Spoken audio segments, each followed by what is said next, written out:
put him on your back, go to the place you're unsure about, and stand on one leg. If you don't sink into the ground, the ground pressure of your Tiger is okay with that ground. If you sink in, your Tiger is too heavy.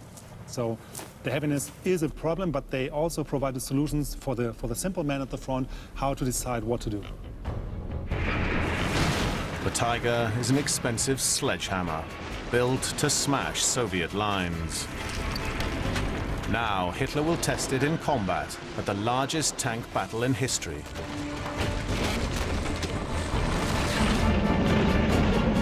But will his decision to go big pay off?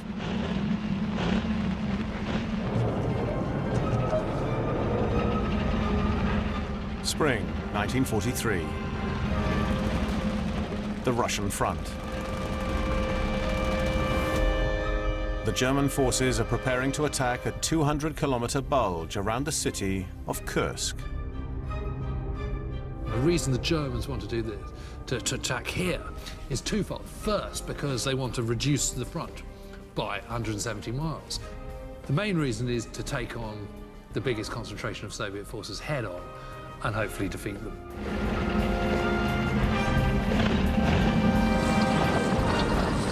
Everyone knows that this is a pivotal moment in the war. If the Germans lost at Kursk, their ambitions on the Eastern Front were over. But Hitler is racked with doubt. Does he have enough Tigers? He delays for 2 months so more can be made, allowing huge Soviet defenses to gather. The scene is set for the biggest tank battle in history. Leading the charge will be 29-year-old Michael Wittmann. This dedicated commander has spent 3 months training with his new Tiger. He knows that its armor gives him a huge advantage over T-34's half the size. They can't pierce our armor unless they get within 600 meters. Should we keep our distance from the enemy tanks? No! Give it the gas and let them have it! But that means... Give it the gas and let them have it!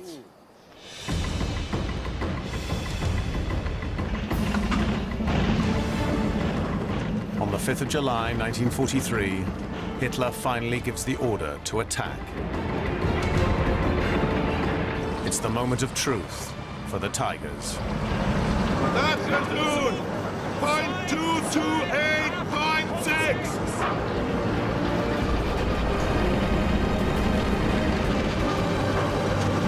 Attack! Target at 2 o'clock! 100 meters distance! Aim at 2 o'clock! Don't high explosives! High explosive loaded! Stop! Stop!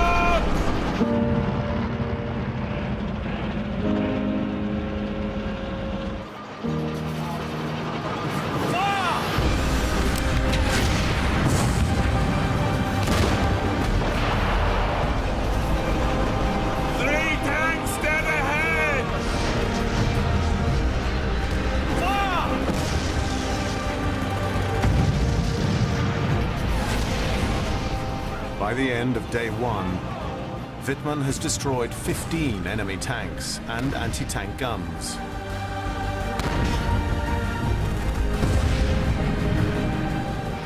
Hitler's Tiger is a deadly success. They need us! He's turning to fire! In terms of effectiveness of killing enemy tanks, of destroying enemy tanks, the Tiger was very effective. Kill ratios were very high. After 5 days fighting, the Tiger helps German forces advance up to 30 kilometers. But despite the carnage, the Soviet T-34s keep coming. The problems the Germans have on the Eastern Front is just the vast numbers they come up against. It seems to be never ending. It's sort of a bit like the Hydra's head. You chop one off and 6 more appear.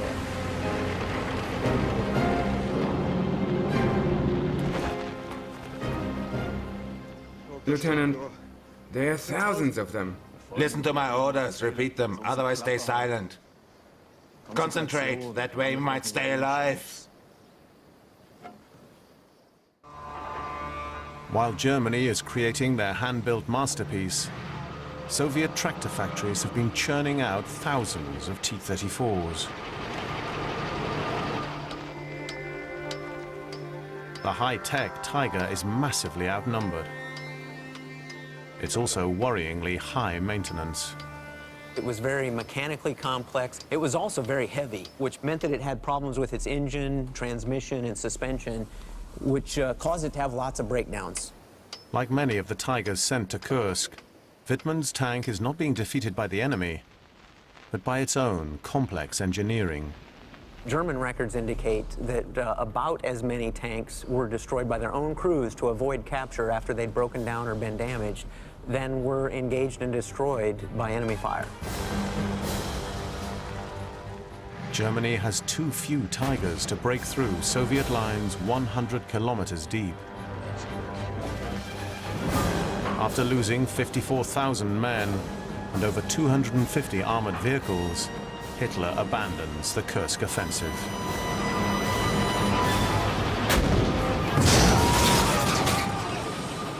Kursk is the last time the Germans go forward on the Eastern Front. It's the last time they go forward in Soviet territory. From then on, they're always on the back foot.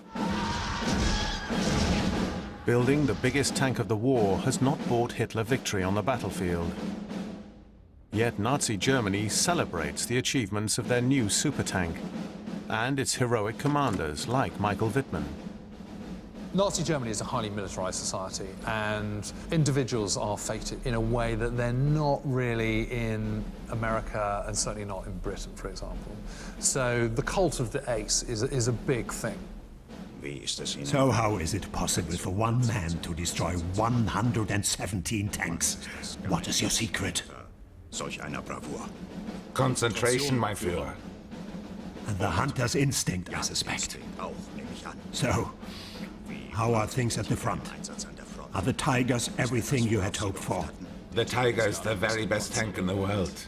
In open country, the enemy flees as soon as he sees us. Despite losing the Battle of Kursk, the successes of individual Tigers convince Hitler that big is better. To him, the next step is logical. Germany will build the first true mega-tank. The idea of a mega tank ranging somewhere between 100 and 250 tons was circulating in the whole continent of Europe for about 30 years. Nearly every major land had one or two designs of this in their drawers. Now, designers bombard the Führer with rival plans, including a jaw-dropping design, 10 times larger than any tank in existence. The largest Nazi tank design, known as the Landkreuzer, is dreamt up by a submarine designer at Krupp Steel. Krupp has suggested to me a magnificent tank. A 1,000-ton monster with a battleship gun. We can use it to replace destroyed defense bunkers. Get Herr Grote at Krupp on the telephone. This is the only plan that exists of this vehicle. If you look at this design and consider all dimensions, it's basically a ship on land. The height of this tank would be 11 meters. That's roughly the size of a 4-story house. And the overall length of the whole design would be up to 39 meters. The Landkreuzer is a tank supersized beyond practical use. Realizing this, Armaments Minister Albert Speer shuts the project down. But Hitler's desire to build a mega-tank is unstoppable. He turns to Dr. Porsche. This legendary car designer failed in his bid to build the Tiger, but now he has a shot at redemption. He still believed that Porsche was basically a genius, and maybe this time something very good, something very new would come out with far more battlefield power than the other classical designs. What would be the purpose of such a tank? Nothing could stop a land battleship of this size. Of course, it would not travel alone, but with an escort of smaller armored vehicles. It also seems to me we could use some steel bunkers. Suppose one of our concrete bunkers was knocked out. This steel monster could quickly plug the gap again and again. This new steel monster will be called the Mouse. It's a monumental engineering challenge, and Porsche cannot afford to let his Führer down again. Everything Porsche had to build into this tank, according to the demands of Hitler, was a problem on a much, much bigger scale than before. This is the first design Porsche proposed in June 1942. It's the classical German tank on a new scale. The whole thing was roughly double the size of a Tiger, but it still wasn't enough for Hitler. With Porsche failing to deliver the colossal scale he wants, Hitler gets even more hands-on. He specifies the exact length and diameter of the gun and the thickness of the armor for his dream tank. So this is the final Maus, and this design now, with the demands Hitler made over the time, weighs in at 188 tons. This means the first Maus was as heavy as 2 Tigers, and they added just a 3rd Tiger. On the 14th of May 1943, Hitler and Porsche gather at the Wolf's Lair to view a wooden model Maus. After disappointing Hitler with his Tiger prototype, Porsche knows another failure could be disastrous. So, can we build such tanks? Of course, mein Führer, we can build such tanks. We must now plan ahead for achieving superiority in 1944. This year, the Tiger and the Panther are the best. Next year, the Mouse and the Tiger too must be the best. This is fantastic. The giant Maus is irresistible to Hitler. Porsche's super tank will be built. Everything he does leads towards vastness. Vast underground bunkers, vast guns, vast tanks. Hitler absolutely buys into the idea that big is better. But creating this giant tank presents Porsche with huge technical challenges. The Germans had tried building a massive mobile gun several years earlier. A weapon called the Schwer Gustav, which dwarfed Porsche's vision for the Maus. It's a valuable lesson in the pitfalls of building big. A piece of this gun still survives. One of its shells. What strikes me first when I look at this grenade is the enormous size of it. Almost 4 meters long, it weighs about 5,000 kilograms. It could inflict enormous damage. It could penetrate 10 meters concrete. It could penetrate a steel plate of 1 meter thick. When this thing fired, you got firepower in need. Completed in 1942, the Gustav weighed over 1,300 tons. The gun was so big that the only way to move it was on its own dedicated railway. And transporting it to the battlefront was a mammoth undertaking. It took 25 trains to bring all the equipment, all the installations of the Schwere Gustav. It took about 2 to 3 months before it was ready to fire in June 1942. There were 2,500 people needed to build the tracks for the gun, to assemble the gun, and to fire the gun. Once in position, the Gustav required vast amounts of manpower and resources to operate. The giant gun couldn't swivel, so new railway tracks were laid to point it in the right direction. In all, it took 90 days to prepare the gun for firing. And it was only used once, against the Soviet city of Sevastopol. It was able to destroy some heavy fortifications, but at a price. It could fire 48 shots, and then its barrel was worn out completely. Propelling its 5-ton shells at supersonic speeds had wrecked the barrel. It needs enormous maintenance to keep it in working order. And because of its dimensions, of course, it's very vulnerable to air attacks. Was the Zwede Gustav a successful weapon? In the end, you have to answer no. When building the Maus, Porsche has to mount a large gun on the biggest tank ever built. Unlike the Gustav, though, it has to be practical and maneuverable. And crucially, it must deliver Hitler the lethal killing power he craves. The Führer desperately needs weapons that can reverse the crushing losses in Russia. Weapons capable of striking fear into his enemies. Most Germans know that the war is not going to be won from 1943 onwards. But Hitler is still clinging on to this 1,000-year Reich concept. And because he's always been such a technology buff, he starts to put increased amount of faith in wonder weapons. You know, whether they be rockets or jet aircraft or even, you know, mouse tanks. Kummersdorf, Germany. It's here that Hitler's giant Maus prototypes will be stored. In 1935, at this top-secret base, Hitler had been wowed by Panzer I's weighing 6 tons. This is it. This is what I want. Now, Kummersdorf will house a tank 36 times bigger. This building is the building that housed the 2 German Panzer VIIs, the Maus.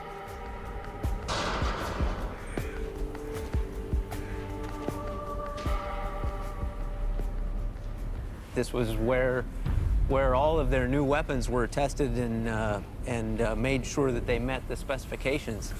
But just the sheer size of where they parked these tanks is really impressive to see. Hitler and the Nazis have high hopes for the Maus tanks stored here. They were hoping that this would be a wonder weapon, that this would be of such, you know, a large moving fortress that could defeat anything in its path.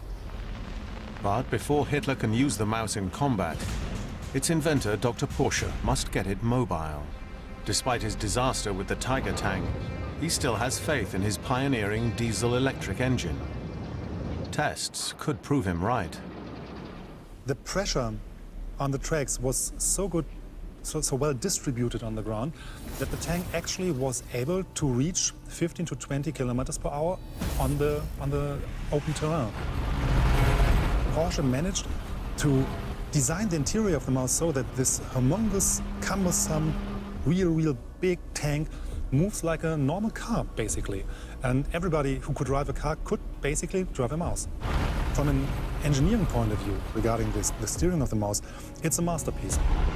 Porsche's Maus is a technical triumph, but possibly not the most practical combat vehicle. Every bridge the Maus would have tried to go over would have been broken down by it, so the Maus had to go through rivers. For that, you had to build a snorkel on the Maus, keep every hole in the Maus shut, and connect it to another Maus, because a Maus had this typical Porsche diesel electromotor, which wasn't able to function underwater. The Maus would go through the water, and then the Maus on the other side would give her energy to the second Maus, which go through the water then. On dry land, the Maus proves an astonishing gas guzzler. It burns a liter of diesel every 30 meters, at a time when fuel is increasingly scarce. The Nazi high command are divided about whether to go into full production. But the war won't wait. In June 1944, the Allies invade Normandy. Within a week, they've advanced deep inland. To fight back, the Nazis must rely on their original super tank, the Tiger, and aces like Michael Wittmann. Near a village called Villers-Bocage, Wittmann is sent to observe Allied tank movements. They think they have won the war already. Let's prove them wrong. Wittmann has found an entire tank formation napping. He decides to attack with just one Tiger.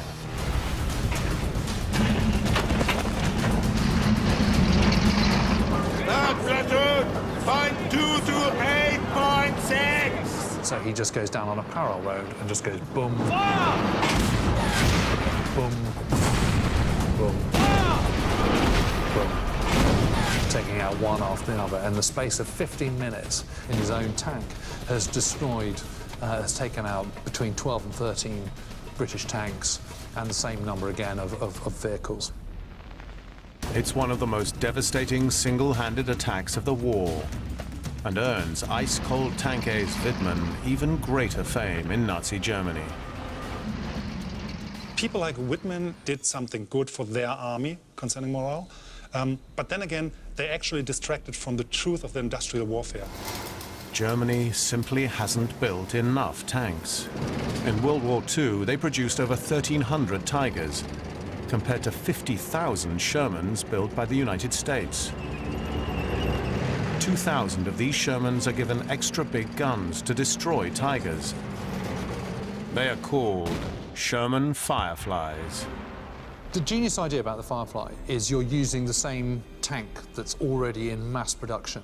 So to support it, you don't need any new spare parts because it's using two things that are already in existence. A 17-pounder gun, which the artillery have, and a Sherman tank. The Firefly will prove Wittmann's nemesis. On the 8th of August, 1944, a Firefly gunner spots Wittmann's distant Tiger.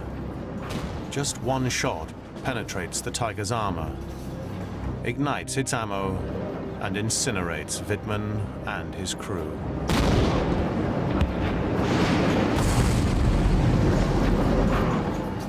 What Wittmann's death tells us is that this idea of building super heavy, super complicated wonder weapon tanks didn't work out because the Americans just took their normal mass-produced medium tank, improved it, and killed Wittmann and his Tiger. As the Allies close in from east and west, defeat for Nazi Germany creeps nearer. At Kummersdorf, Ferdinand Porsche continues to test his Maus. But only 2 prototypes are ever made, and the Maus halls are never finished. The Maus was a marketing trick. It was to keep people believing in this silly war, in this vicious war, even when everything was lost. And it was obvious to everybody that things are lost. In March 1945, the Soviets reach Germany and discover 2 abandoned Maus tanks close to Kummersdorf. They would go on to test the Maus, but concluded that it had little practical use. No tank this big would ever be built again. I would say that the Maus was an evolutionary dead end in terms of tank development because it didn't have the mobility necessary to accomplish really anything practical on the modern battlefield. The Maus, like the Gustav gun, was a weapon supersized far beyond the practical.